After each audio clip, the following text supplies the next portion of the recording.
Two vectors a and b are drawn from a common point, and if c square is equals to a square plus b square, the angle between vector a and b is 90 degree. बच्चों दो vector को आपने common point से क्या किया है, draw किया है, c क्या है, इसका रिजल्टेंट है। तो फर्स्ट ऑप्शन अगर अपन देखें तो c square is equals to a square plus b square, कह रहा है कि the angle between a and b is 90 degree. If angle between a and b is 90 degree then c square equals to a square plus b square. अब बच्चों अगर resultant है c तो हम कैसे लिख सकते हैं, under root of a square plus b square plus 2ab cos theta लिख सकते हैं। If theta is 90 degree that means जो c होगा वो हो जाएगा under root of a square plus b square plus का 2ab cos theta cos 90 zero होता है, that is under root of a square plus b square. अब बच्चों ये तो c है, अगर c स्क्वायर करें तो a square plus b square हो जाएगा, तो ये तो बिल्कुल करेक्ट है कि c स्क्वायर जो है a square plus b square होगा अगर थीटा की वैल्यू क्या हो 90 हो। नेक्स्ट सेकंड ऑप्शन देखते हैं बच्चों। सेकंड में क्या कह रहा है हमें कि if c square is less than a square plus b square the angle between a and b is greater than 90। ये बात भी बिल्कुल सही है। c स्क्वायर क्या हो जाएगा, आपको होगा a square plus b square plus 2ab cos theta, यही तो होगा। अब देखिए बच्चों अगर अपन थीटा को ग्रेटर देन 90 लेते हैं, cos 90 से अगर ज़्यादा होगा तो ये पूरा का पूरा क्वांटिटी नेगेटिव होने लगेगा, ऑल पॉजिटिव। 0 से 90 में सिर्फ साइन पॉजिटिव है बच्चों, तो ऑब्ट्यूज एंगल है, cos थीटा क्या हो जाएगा नेगेटिव, तो a square plus b square minus का 2ab इंटू समथिंग आ जाएगा।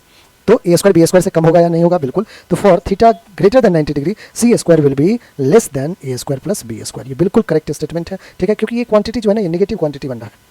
तो of course a square plus b square में क्या हो रहा है, माइनस हो रहा है, तो c स्क्वायर तो था a square plus b square, तो उससे कम होगा, सेकंड ऑप्शन करेक्ट है। Third c square is greater than a square plus b square, the angle between the vector a and b is between 0 and 90। बच्चों बिल्कुल correct है, acute angle आप रख रहे हो, cos थीटा पॉजिटिव होगा अगर 0 से 90 के बीच में है, तो अगर cos थीटा पॉजिटिव होगा तो c square will be greater than a square plus b square. For theta 0 से बड़ा, लिमिट में लिख देता हूँ, 0 डिग्री से बड़ा है थीटा और लेस देन क्या है 90 डिग्री, ठीक है। 0 से थीटा बड़ा है और लेस देन 90, ये एक्यूट का जो रेंज है इसमें 2ab cos थीटा पॉजिटिव रहेगा, तो c square will be greater than a square plus b square. तो बच्चों थर्ड ऑप्शन भी करेक्ट है। अब देखिए if c is equals to a minus b angle between a and b is 180 degree. अब बच्चों c स्क्वायर क्या है, a square plus b square plus 2ab cos theta, ये तो है। अब आपने थीटा को कह रहे हैं कि 180 ले लो, थीटा को 180 ले लेते हैं, चलिए। c square is equals to a square plus b square plus 2ab cos 180 minus 1 हो जाएगा, तो आप कहोगे c स्क्वायर हो गया a square plus b square minus का 2ab।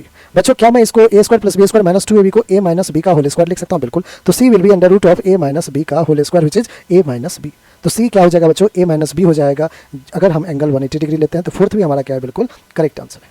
तो आपका जो करेक्ट ऑप्शन है, आंसर जो है बच्चों यहाँ पे वो 1 2 3 4 मल्टीपल करेक्ट था, 1 2 3 4 सारा का सारा करेक्ट स्टेटमेंट। ऑलराइट।